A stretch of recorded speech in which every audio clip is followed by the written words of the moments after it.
O ruru otu ụbọchị Adaugo wee gaa ịzụta ihe n'ahịa. Ka ọ nọ n'ụgbọala alọta, otu nwaanyị nọ n'akụkụ ya kwuru na ndị ohi zuru ego ya ụnyaahụ.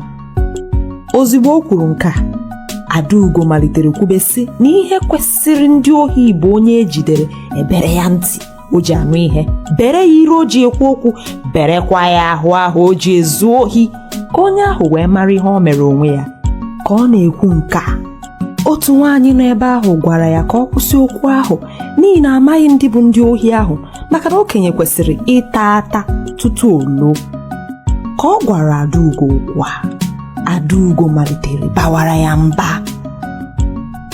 Nwaanyị ahụ gwara ya na ọnụ ya ga-arapụta ya ma ọ bụrụ na uche ya adịghị ya.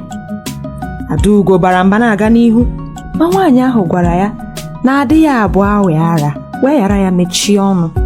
Adaugo bagidere mba wee ruo ebe ọ na-aga. Ka ọ rituru lawa n'ụlọ ya, ụmụ okorobịa 3 nọ n'ime ụgbọala bụ ndị ohi rituru soro ya n'azụ ka ha mara